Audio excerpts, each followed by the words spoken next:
Hey BookTube, it's Jackie. How's it going? If you're new to me, it's the first time you're seeing my face. Hello, what's up? My name's Jackie. I sit on my floor and I talk about books. So I hope that's why you're here, because that's what's gonna be happening today. If you're not new to me, thank you for always tuning in and continued support. I really do appreciate it. So today for you, as you can see from the day's title video, I have another book review for you, and this is all on Christina Maraziotis' Curse. It looks like this. This is the second installment to her Loveletting series. I did a full book review on her first installment of this series called Haunt. I'll link it up here, and it'll also be linked in the down box below so you can go check it out. But I am super fucking stoked to talk about this book. So without further ado, grab yourself a drink, have yourself a seat, make sure it's comfy because this is gonna be a long one, and let's get talking about this. Let's just get talking. Okay, so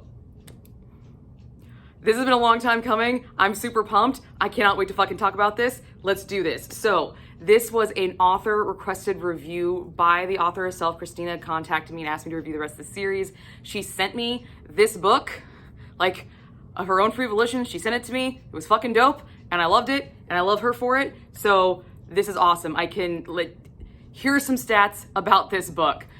So we have the second installment to the Loveletting series, and we have a massive trigger page just like we did in the first book. So I'm just gonna read it to you again because this thing's fucking long as shit. So here we go. Here's my copy of the book. And here we go. So, trigger warnings. This series is a work of fiction, but it also touches upon some extremely difficult topics within its pages.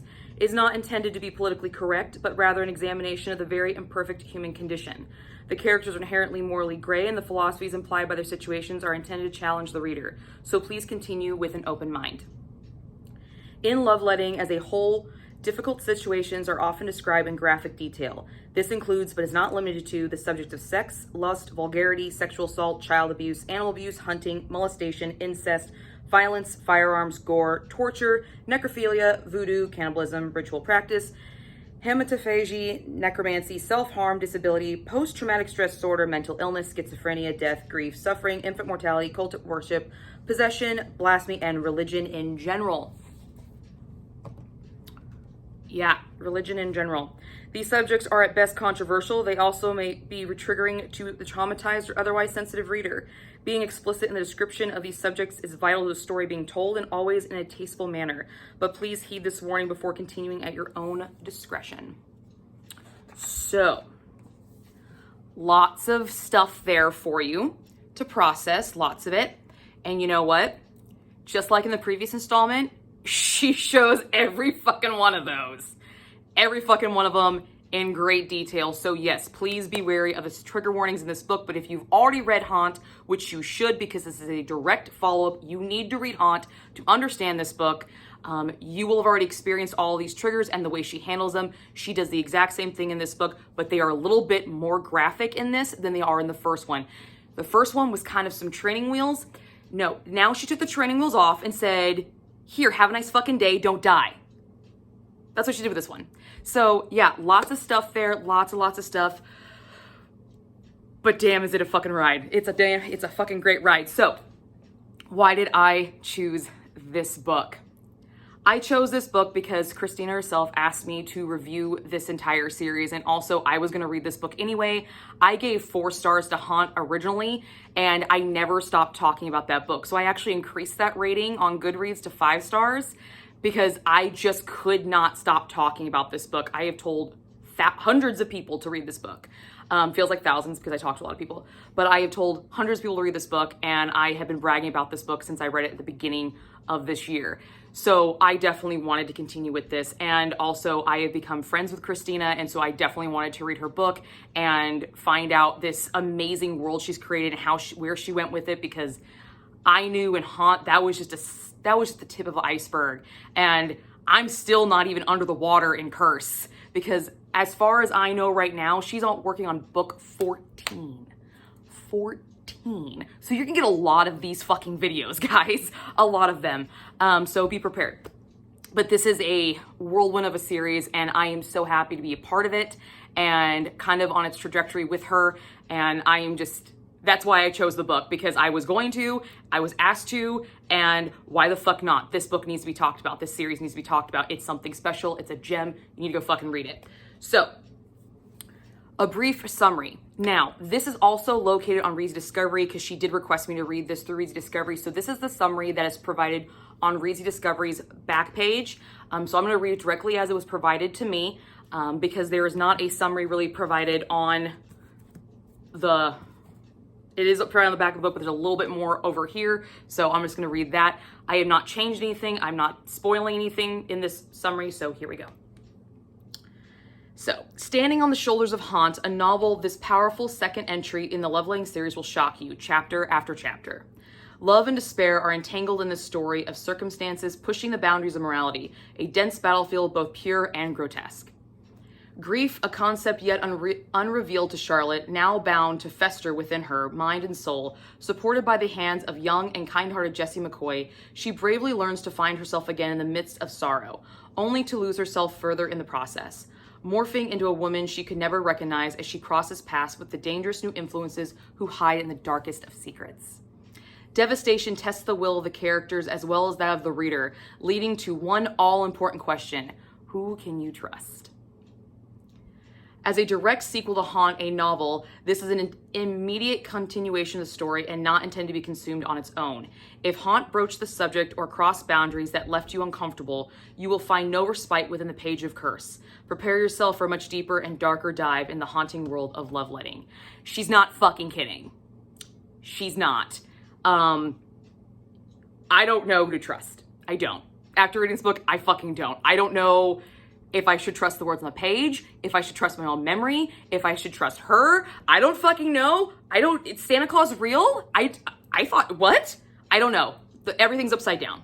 I'm in the upside down right now, okay? I am, because what the fuck? This book, this summary definitely doesn't give you a lot because you need to just go into this book. You just need to go into it. And so I really enjoyed this summary. I think it works really well for this book.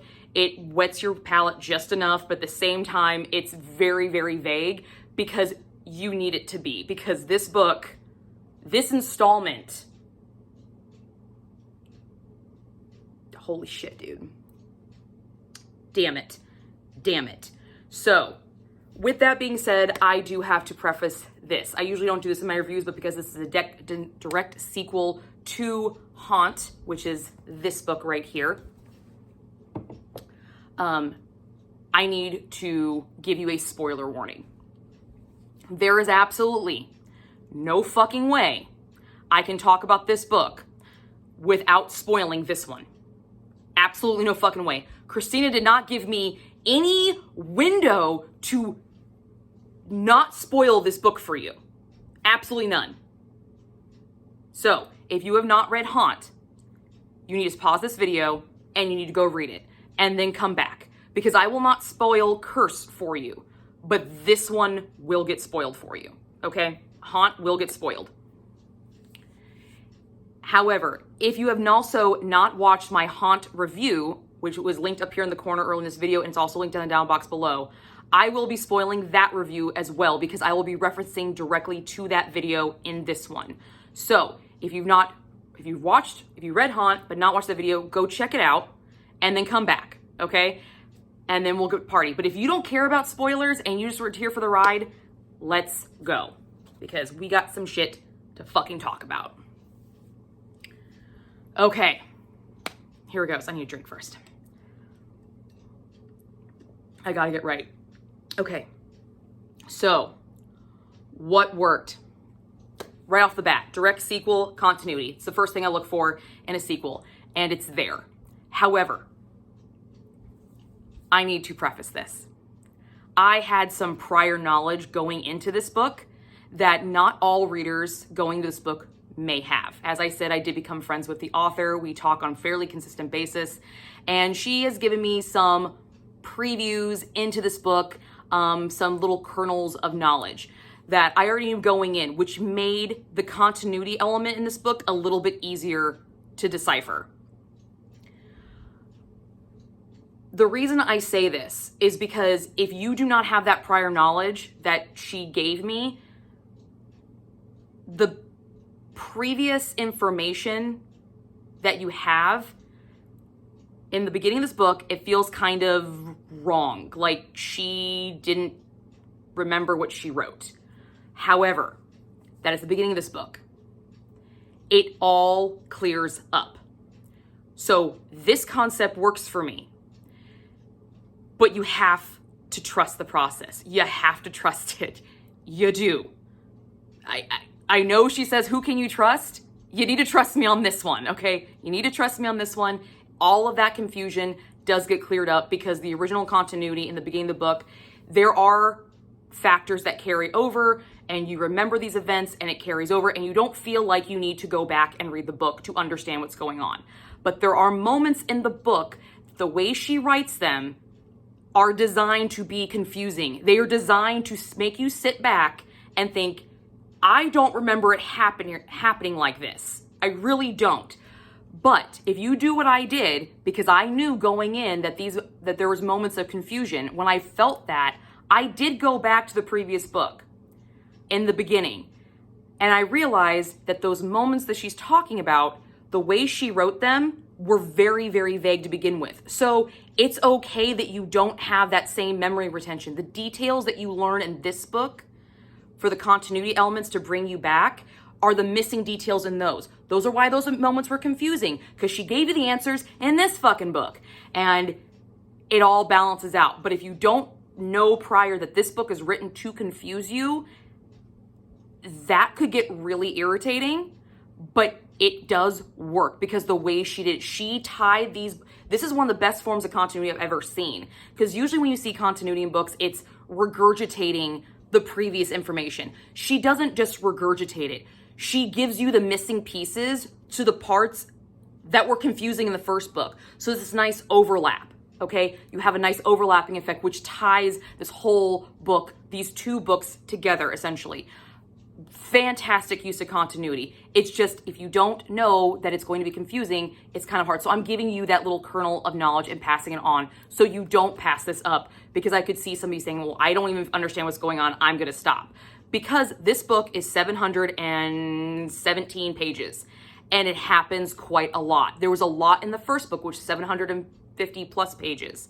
There's a lot of those moments, these vague dropped bombs that get revealed and cleared up in this one. But it feels very confusing because you have to remember those moments, but they were confusing to begin with, so your brain naturally doesn't really want to remember them, but you remember the beginning and usually end, but not so much the inner details. So you do not have to go back and read elements in this book. However, you will feel the need to, and that's okay, because she designed it to make you want to keep the story so intact in this nice cohesive unit, and it was so dope the way she did it.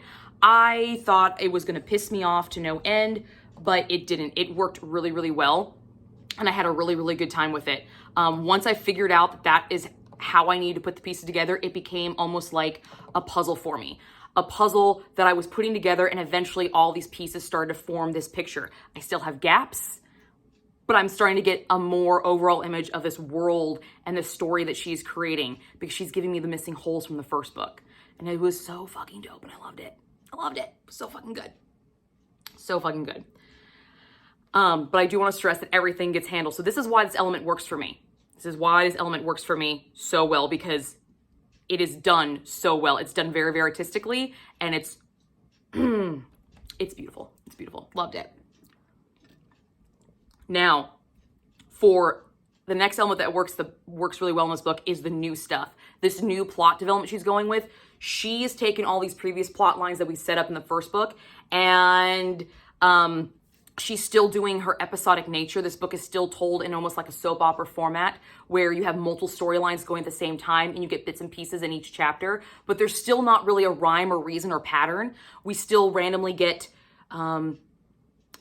Charlotte's story here, we get JB's story here, we get some background from a new character here that we don't know belongs to this character. We're still getting the drops. We're still getting the episodic nature that she did in the previous book to help further develop this plot and this story, which is just a continuation of the previous plot lines.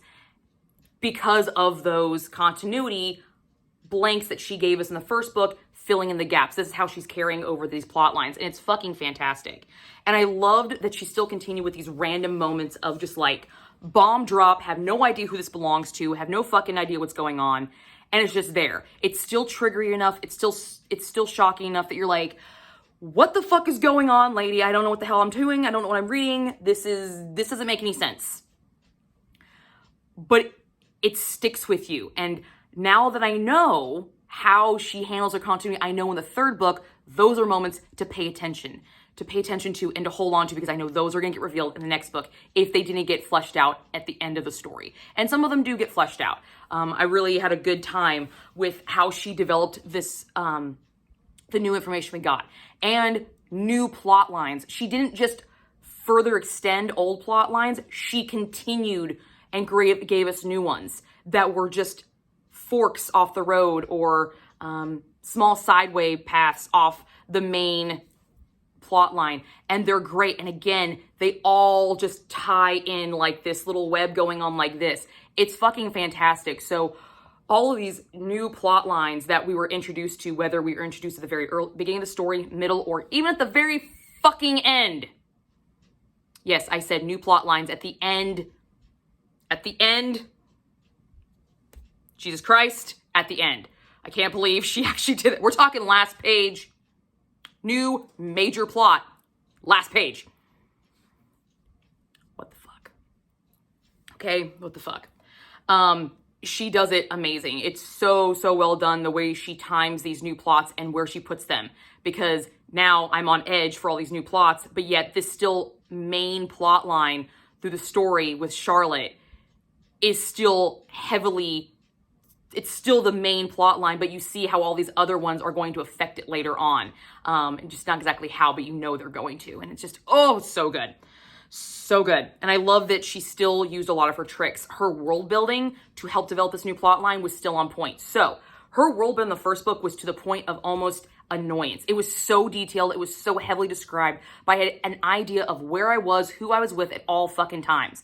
And I knew what they looked like. I knew what they smelled like. And some people, I even knew what they tasted like. Yes, know what they tasted like. And that it continues into this book with all the new stuff, new characters, new environments, new settings. We get that same level of detail and passion and dedication to that we saw in the first book. So now this world isn't just this little microcosm over here. It's now grown exponentially.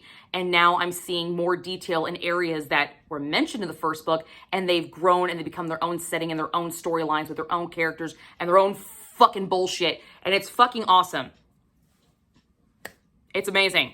She did such a fucking good job with the new plot development and how she did it and using her same tricks and just elevating it. Elevating all of it was awesome. New characters. Loved it. I love some of her new characters. I love that some of her characters almost seem like further extensions of previous characters that we no longer get to have fun with. A lot of similar characteristics in some of her new ones compared to her older ones that we don't get to see anymore. And it just feels like they're an elevated format. Like if I had gotten to spend more time with them, this is where they would have evolved to. At least that's how it felt in the beginning of the book. And then they change. Then they change. And then they start developing their own characteristics. After we've been like eased into them, then we get to start seeing who they really fucking are. And holy shit. Wow. So we've got Jesse McCoy, which is a new character. Hello. Sweetie beyond sweetie pie. So fucking adorable. He's like a little golden retriever. You just want to take him home and snuggle him and, oh, you just want to love on him so much. He's just a sweetheart.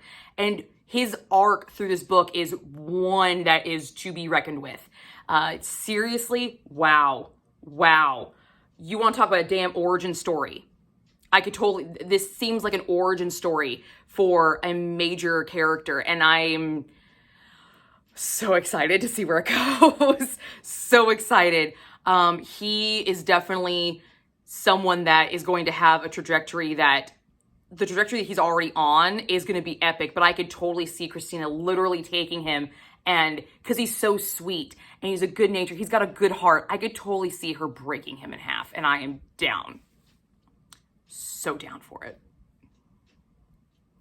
So down for it. Oh my God. I could totally see her viscerating him on the page and then rebuilding him into something even more epic than what he already is. I cannot wait to see what she does with him. Oh my God, I cannot wait. He is definitely a character to watch, for sure. We have James Miller. Okay, so James, oh my God, he just, what in the absolute fuck? What happened to you as a child that you wrote this fucking guy? Damn. Huh. Okay, so his arc is phenomenal, and there are so many unanswered questions about him. I did not get enough of him. Like, he is almost like my, he's almost like my Levi. He reminds me of Levi a lot, but yet he's Levi if we got to spend more time with him. For sure. Definitely. And I am so intrigued. He reminds me of Levi, but he's definitely also reminiscent of Will, and there's reasons for that, definitely. But the snaps are so reminiscent, and I love seeing the other side of them and how intelligent the snap allows him to be. I love seeing what his intelligence does with the scenarios that he's put in. I loved every single scene he was in. I could not get enough of this guy, and I should probably be committed for that. Just saying. Probably. Loved him. Jerry Einberg.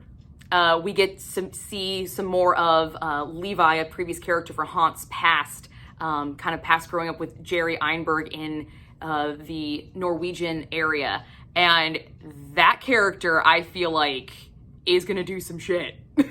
I didn't get enough of him, and I wanted more of him, for sure. But I loved what she did with him and what he represented. He, in this story, this care and this fatherly figure and this he'll do anything to protect his own, even possibly scar them. I loved it. I loved what he did. I loved his take no shit attitude and just get the job done. I thought it was fantastic. And I also loved that I got to see more of the forest element in this book. I thought it was fantastic. And then Marshall Patrick Tillman. That's all I gotta fucking say. Read the book. Standout character in this book for me. Standout fucking character. Him and James, standout fucking characters. For different reasons. Polar opposite fucking reasons. I loved Tillman. Loved him.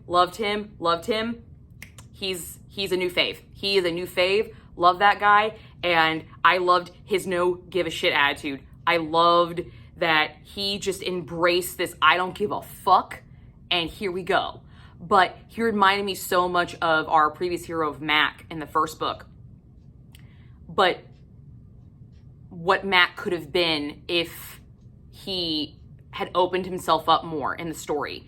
Kind of seeing what Mac could have been. I loved how all of these characters remind me of previous characters, but just were elevated experiences.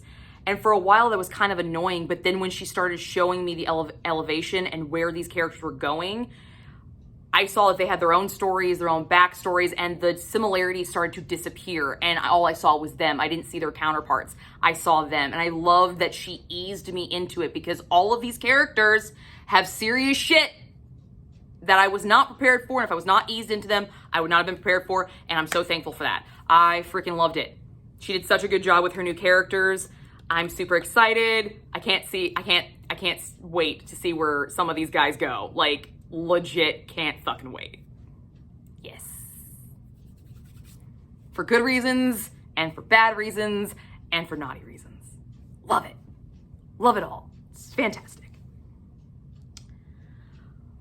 not only should he give us new great characters. Now, by the way, we do meet Patrick Tillman in the first book, but he is like a bit role in the very, very beginning. So we get really, really introduced to him in this installment. I forgot to tell you guys that. But previous character development, the main one I want to talk about is Charlotte. The trajectory that she put Charlotte on, holy shit. So in the first book, we got Charlotte, you know, not really know what the fuck's going on, trying to be nice to everybody, trying to include everybody and everything. And in this book, she is broken, she is sad, she is tortured, and she has no idea what the fuck's going on. And when she starts to realize what's going on, she goes through like a rebound fucking phase that every girl that has ever been hurt by a guy knows. That stage where she's just like, fuck it, I don't care anymore, I'm gonna do what the hell I want, screw you if you think otherwise. And she goes on that trajectory, and for a while we kind of lose her, and I started to not really care about her, but then she comes back, but she comes back to that caring, open-hearted, open mind Charlotte, but she's stronger. She's not so gullible and naive anymore, but she still has that good heart. Like, she loses it, but then it comes back. And I loved watching that growth. I loved watching the rise, the fall. I loved watching the roller coaster with her. Fan-fucking-tastic. I love her. I liked her in the first book, but she was not my favorite in the first book. In this book, she is one of my top two. Yeah, or top three, sorry. She's one of my top three. I adored her arc and trajectory on it because I got hard, I got soft, I got damaged, I got healed, I got a gambit of emotions in one character in one fucking book, and there is still a shit ton more to come. Like, I even got pissed off. I didn't get enough pissed off. I like Charlotte when she's pissed off because she's snarky, she is fucking hilarious, and I love when she gives Patrick some shit. Yes, those scenes, priceless. Loved those scenes between those two. Their banter back and forth was just awesome. I loved it. It reminded me so much of me and my husband because we're snarky to each other. So I was all up in that. I was all up in it. Thank you. That was fantastic. There is a constant element of ships passing in the night in this book. And I really, really like this because in the beginning of the book, there is all of our characters are within a very small area around each other, like what it feels like maybe 10 miles apart from each other. And they're all kind of circling, trying to find each other, but they're constantly passing over and over. Love interests, legal interests, revenge interests, just trying to figure out what the fuck going on interests, so they need information. All these different types of reasons why these ships are passing at night, and it's a constant effect. And it drives you fucking insane. And Christina does it again. She brings you right to the brink where this is fucking annoying. She gets you right there, and then something big reveal happens, and you're like, oh, okay. And then she does it again, and then she does it again, and she does it again. This book edged me to an inch of my fucking life with these ships and passing in the middle of the night. Oh my fucking God. Oh my God. But it was so exquisite when I finally got one of the connections, one of the misconnections, when I finally got it. Oh, it was epic and it was awesome and it was so fucking good. Oh, it was so worth all of that turmoil and agitation in the book of, God, he's right there. She's right there. Just fucking open your mouth. Are you shitting me right now? Why are you not fucking talking? Oh, wait, you can't fucking talk. God damn it. Because Christina gave us these ships passing night moments, and then the obvious, because I hate that when it's a simple, obvious fix. All somebody has to do is talk or say something, and then ta-da, problem solved. All pain and torture is over, and we can alleviate all this. But they don't, because of choice. They don't actually give a reason. She gave a reason why some of these ships passing a night couldn't connect, because there were extenuating circumstances that prevented them. It wasn't just emotional bullshit.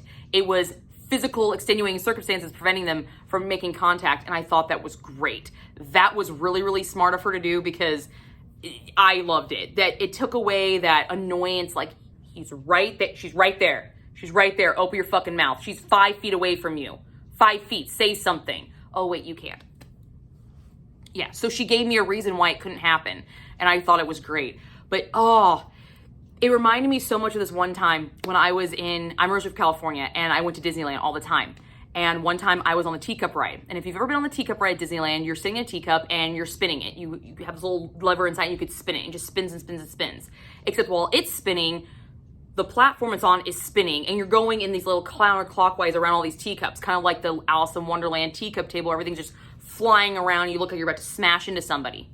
So I was on this ride, and the light, it was at night. It was towards the end of closing the park, and the lights, not the power of the ride, but the lights went out. They flickered for a little bit. And while you're spinning and almost hitting the other areas, it was scary. But that's what this reminded me of that moment of like, oh my God, they're right there. Holy shit, they're right there. I loved it. It reminded me so much of that moment, that exhilaration, that thrill, that almost meeting, and it doesn't quite hit. And she did it so many times throughout the book. It was fantastic. I will admit that the strongest ships passing night element definitely happens at the beginning of the book. And that is where you see this mechanic done exquisitely in the very beginning of the book. It is awesome. You see it again later on in the book, but not to the level that she did it. Because I'm talking this first time is every fucking character is in this revolving circular vortex of doom, but they're never actually hitting each other, and it's fucking awesome. It's like, if you were to draw it out, it would look like a kaleidoscope on acid, just constantly spinning back and forth, back and forth, back and forth. This kaleidoscope of all these colors, kind of giving you a fucking headache because it's just so constant, and it's just rapid fire, rapid fire. Fan-fucking-tastic. Applaud all the way. I loved it. I loved the reveals in this book. I told you previously in the continuity that some of the elements from the previous book that were confusing get resolved here. Well, those resolutions, some of them are reveals. Some of them are not. Some of them are minor details, but some of them are big fucking reveals. And holy shit. Holy shit. What? This is where that confusion factor comes in, but it's a confusion that you want. This is when that confusion gets relieved. And it feels so good to have that confusion relieved because you realize, okay, I read the first book correctly, and this is, holy shit, this changes the whole dichotomy, the whole fucking book. It does. It changes the whole fucking thing. A lot of the reveals in this book are major reveals.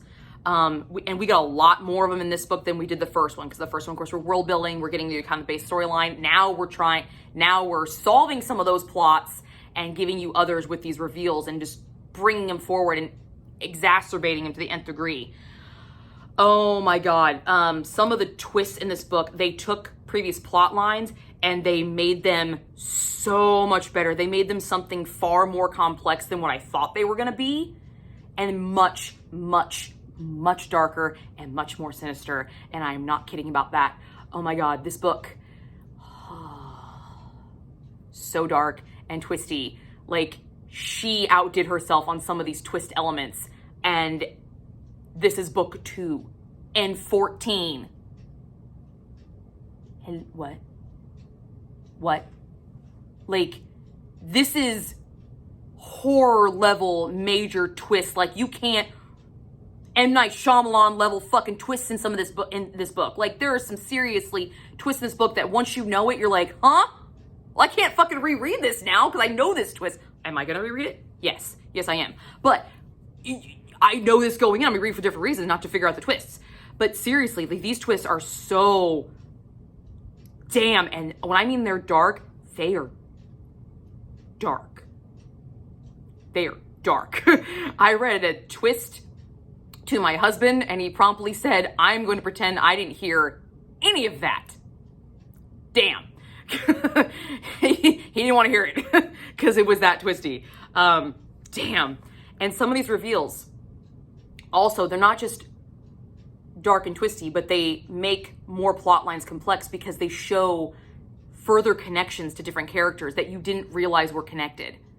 And that adds even more fucking plot lines and more fucking drama. I mean, seriously, every single reveal in here does something in this book. It's not just, oh, I'm finally clearing up this confusion here. No, I'm clearing up this confusion and I'm bringing you in. I'm bringing you my little safety, and then bam, I'm going to kick you out the fucking door and figure out yourself. That's why she said you can't trust anybody, because you don't. You have no idea who to trust in this book.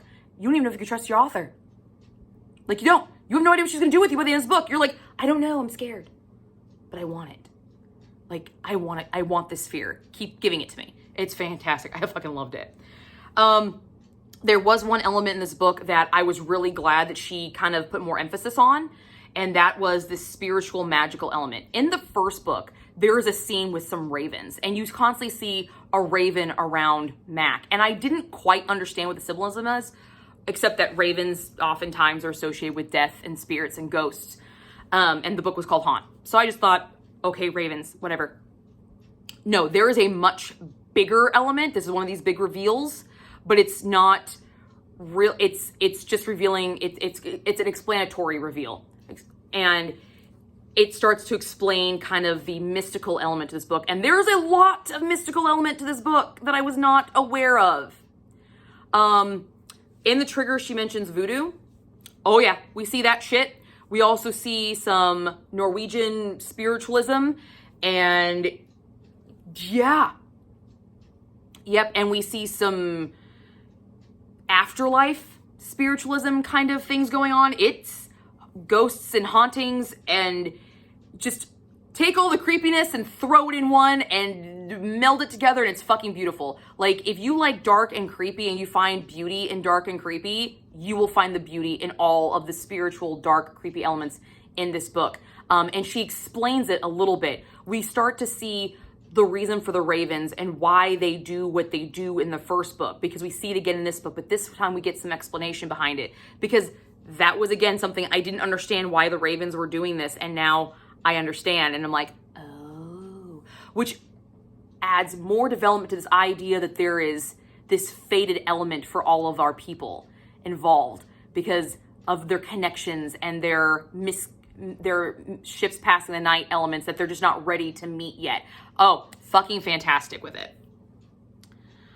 We do get the continuation of previous themes of good and evil. Again, I said in the first video, nobody is safe. Nobody is safe in this book. And nobody is safe in this book. Constant theme, nobody's safe. Nobody's safe. Everybody has a good side, everybody has a bad side, and it can morph in and out depending on your scenarios. And I love that theme that was still carried through. It wasn't really emphasized on, but it was more shown through the actions, not just internal monologues, but it was actually shown in physical actions from our characters. Them physically changing from what they used to be to what they are, and maybe back to what they were. Lots of morphing of our characters, lots of moving pieces. The last thing that really, really worked in this book, and there's a lot more, but these are the things that stuck out the most to me, the overall tone and feel of the novel. So here's the overall tone and feel of the novel from Jackie's perspective. It starts with confusion, morphs to understanding. Then it kind of eases its way into some complacency. And then it starts to make you feel uneasy. And then you start to feel appalled and want to vomit. And then you start getting agitated and nervous, and your heart starts to palpitate. And then you start to get annoyed because you're feeling all these sensations with no relief. But then finally we get some kind of resolvement. And the resolvement just turns into, shut the fuck up, what just fucking happened? And then you're done. That's the overall tone and feel of this book. Confusion to understanding to complacency to unease to appalled to agitate to annoyance to resolvement to shut the fuck up. What did you just do? And how and why? And that's where you fucking end it? What? But it was brilliant. It was fucking poetry in literal motion. And I fucking ate every goddamn word up. It was fantastic. I love this. I had such a good time with this installment. Such a good time. However, I did find a few things. And as much as I love Christina, she knows that I will always be honest with her. And so we're going to talk about them. But before we talk about those, because this is a direct sequel to Haunt, I feel it's very important to discuss my previous issues with the previous installment to see if they got relieved, resolved, elevated, or exacerbated. One of my first issues was the overall use of the word caustic and any of its variations. Caustic is a word that is defined as sarcastic with scathingly bitter way. I will admit, I started counting every time I saw the word caustic, just because it was so overused in the first book. There is still quite a bit of that appearance, that word, but it's definitely been pulled back in this installment. So there's definitely been edits and revisions on it, or just she chose to use a different word, but there is still quite a bit of use of that word. But also I need to admit that I was going into this book planning on picking them out and watching to see how many times she used that word. So I naturally paid more attention to when I saw that word. So if you're not looking for that word, you might not see it as much as I did. It might just like kind of flow through. But it's still used quite a bit, but not as much as the first book. So I'm glad to say that that was kind of resolved a little bit. My second issue was, it wasn't really an issue, but it depended on what kind of reader you were, and what genre of the book you were reading it for. There's a very slow build to the romance in this book, but this is also historical fiction, there's thriller, there's romance, there's a lot of different genres this book can fall under. And for 750 plus pages, the first book, which is Haunt, it took me about to page 300 to really start getting into it and my teeth into it. In this book, what fucking slow build? What? Shut the fuck up. No, there was no slow build. This was hitting the ground floor running. I mean, we have a major twist in like the first 50 pages that literally changes the entirety of book one. It completely just take book one, everything you know and think you know, and throw it out the fucking window, because you know shit. So yeah, there was no slow build in this. There was none. She hit the ground running and she never fucking stopped. She did not stop at the fuck all. And when I thought she was gonna stop, she decided to do some crazy weird shit that made me feel uneasy and questioning my sanity because I liked it so much. I was like, shit. So yeah, there is build, but it ain't slow, because she's already done that building. Even in the world building for the newer stuff, it's still very, very detailed to the point of where it's like, damn, can we move on? But compared to book one, she sped it up. So I was really happy to see that, because oh God, this is a marathon. This is a marathon. I was not prepared. And the last issue I had was I wanted more dialogue to convey the story, because I felt in book one that a lot of the major plot points and plot developments were conveyed through inner monologues and not dialogue, and her cast of characters were awesome and I wanted to see it more. This one, we got a lot more conversation. So a lot of heavy plot points, big reveals, big moments, they happened in conversations with these characters. I didn't get all the conversations that I wanted. There was a lot of conversations that I wanted and I never got. And a lot of things that I'm like, really? This still isn't, what? Oh God, I have to wait for book 3 to see if this ever like resolves. And so I was really happy to see more dialogue with these characters, because these characters have some stuff to fucking say. We are getting backstory in conversation, so we're getting it directly from the character's mouth.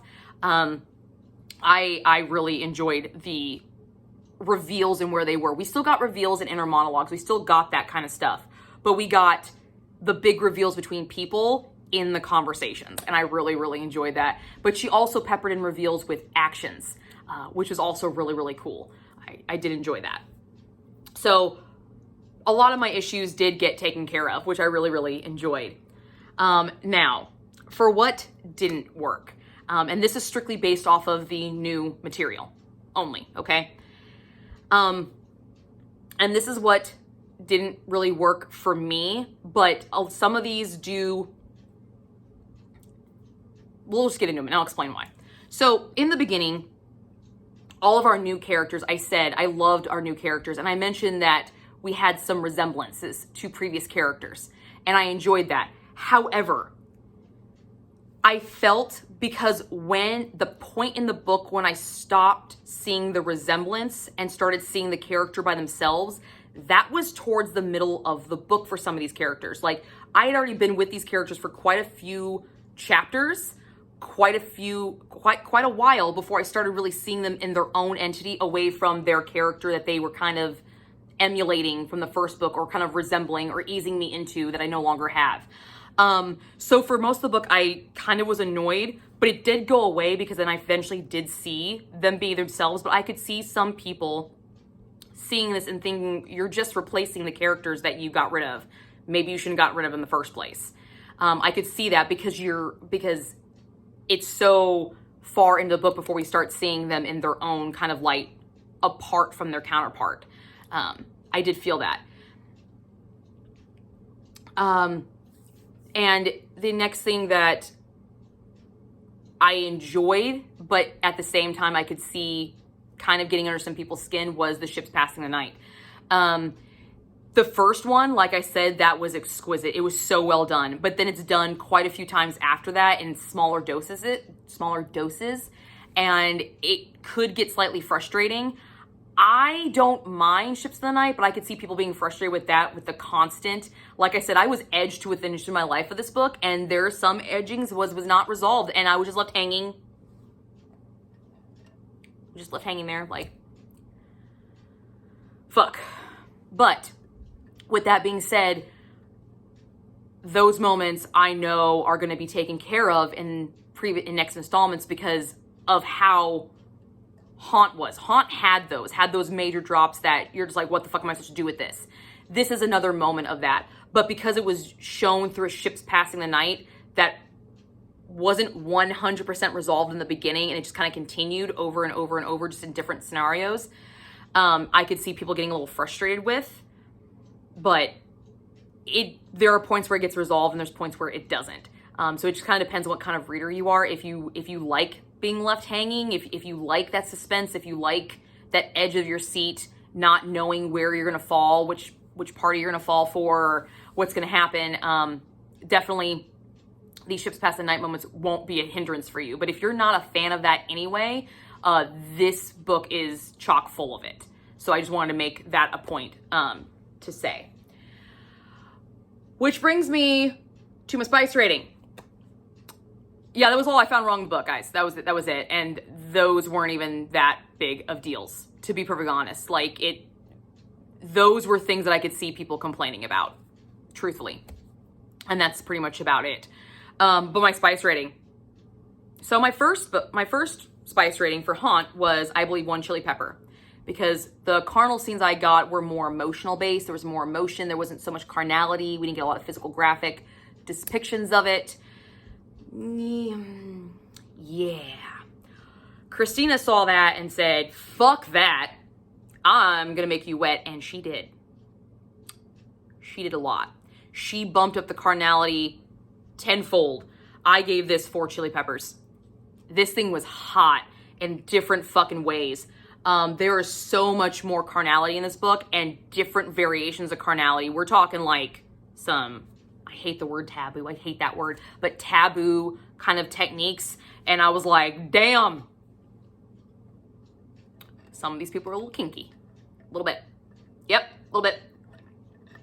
But we don't lose the emotion behind the carnality. She didn't stop writing the emotion like she did in the first book, where they were very emotional based. We still get that, plus the carnality, which really makes these scenes really, really potent and really, really good. And sometimes the emotion is not always positive. Sometimes it's a negative, sometimes it's complacent, but it makes the scene much more intense, much more engaging, and it's so awesome. So good. And the description of the physical prowess of some of her characters is still fucking on point. All I have to say is Marshall fucking Tillman. Marshall fucking Tillman. That's literally what I'm going to say in regards to the spice rating of this. If you read this book, you will understand why. All I have to do is say Marshall fucking Tillman. And I love JB's nickname for him, Marshall Tilly. That's what I'm calling him. That's how I refer to him in the book now, Marshall Tilly. Because, yes. Thank you. I'm going to show you something. Here's my copy of the book, okay? So, in the cover, in the inside cover, Christina had some artist renderings done of some of her characters, okay? This is Marshall Tillman. Does he look like Henry Cavill to you? Because he fucking does. With an eye patch. Thank you. Enough said. Enough fucking said. Marshall fucking Tillman looks like Henry Cavill, and he's a god, and I love him, and he's my new fave. Yes. Yes, he is. Abso-fucking-lutely. Abso-fucking-lutely. I love him. Super, super spicy on this one. So many good scenes. And we get quite a few of them. We get quite a few. We get to see oral sex, we get to see penetration sex, we get to see a rim job. Don't get me wrong, I fucking lost my shit on that scene. I was like, she did not just do that. Holy shit, yes! Yes! That was dope. That was dope. And we get to see some really creepy sex scenes, which is even cooler. And we see some under the influence scenes. And we get to see some erotic foreplay, some with painting elements, some very creative elements to our characters. James Miller is a painter and is very, very creative and very, very talented. So, you know, he's fun. The creative ones are always the fun ones. Yeah, I liked him a lot. I did. And I should be committed for that. It's fine. It's fine. It's cool. It's cool. But yeah, great the spice for this book. Totally jacked that rating up. And although this is still historical fiction, we got a lot more romance in this as well. So this is more heavy on the romance than it is the historical fictional part of, unlike Haunt, where I felt it was more historical fiction and thriller elements than it was romance. But yeah, and then even some romances that I didn't see happening. We get some random fucking sex scenes, which are dope. Love it. Marshall Tillman likes his ladies. Loves them. Yeah, definitely does. Like him. Yeah. So, great fucking time on the spice. Great fucking time. Which brings me to my final thoughts. That fucking ending. What the absolute fuck? What? How? I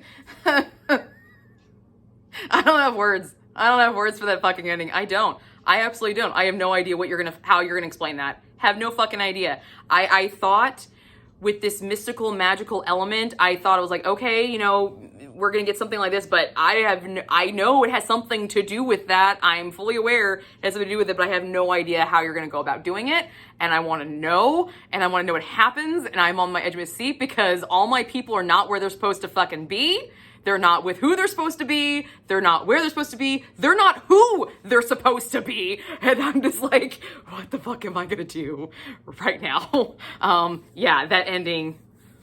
I thought at one point, okay, we're gonna end it here and we're gonna go on. No. She's gonna take this nice complacency and say, fuck you. I'm gonna make you sweat some more. Just enjoy it. Have fun. Yeah. Fucking love it. It was great. I love that moment. That was fucking fantastic.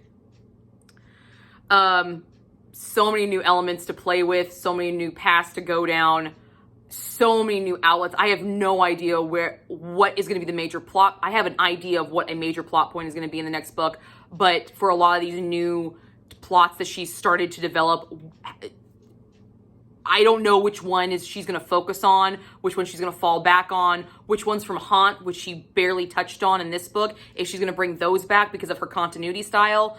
I have zero idea, and I am down and I cannot wait. I want to know where this thing fucking goes. So much. And also I feel very targeted. Because I have red hair and for half the time I have green eyes. My eyes change color. They will change from green to blue. And so I feel slightly targeted. So some of those scenes with James, I might have nightmares, and not the good kind. Just saying. Feel a little targeted here. Thanks, Christina. Love you too. Rude. So, yeah, but I had a great fucking time with this. Oh my God. So much fun. So my final rating, 5 stars. This thing was fucking fantastic. So glad I got to be part of this. And so to my author, Christina, girl, you know I fucking love you. You are a girl after my own heart. Like, seriously, like, legit. Girl crush all the fucking way over here. Like, I can't with this. Like, I wish you didn't live so far away from me because I would be bothering you all the time. And this is awesome. This is so fantastic. Thank you so much for letting me share this journey with you and giving me a chance to review your books and being so understanding with me and everything that's happened. You're phenomenal, and I cannot wait for book 3. Oh my God, I'm so on edge, but I know you're gonna take care of me. I know you are, because you're a fucking rock star, and this was so awesome. You already know that I think you're absolutely stupid, amazing, talented. You and your husband are both stupid, crazy, talented couple, and I want to be adopted by you. So I'm still up for adoption. So just don't give me to James. Okay? Thanks. I appreciate it. And also, one other thing. I'm a huge fan of the covers of these books, okay? I'm a huge fan of the covers of these books, and I want to state that these covers are actually taken by Christina herself. She is a photographer, and so is her husband, and they both took these photos, and they are stunning. This one features our character of William Griffith, and this one of Haunt is Mac. And I have to tell you that, because I'm sure you're wondering, at least I hope you are, because I made such a big deal about this cover and how it haunts me. Will doesn't haunt me, because this one's still my favorite. At least the cover. I'm not going to tell you which book's my favorite, because you edged me with an inch of my life, Christina, so have fun with that. That's my review of Christina Maraziotis' Curse, the second installment to the Loveletting series. If you have not picked up Haunt, go pick it up and read it, and read this book. If you have read Haunt and you are on the fence about reading Curse, get off your ass and go pick up the book and read it, because these are gems and you do not want to miss these, and there is so much more of this story. So I will talk to you guys all later. Love you. And to Christina, I love you, and I will talk to you soon.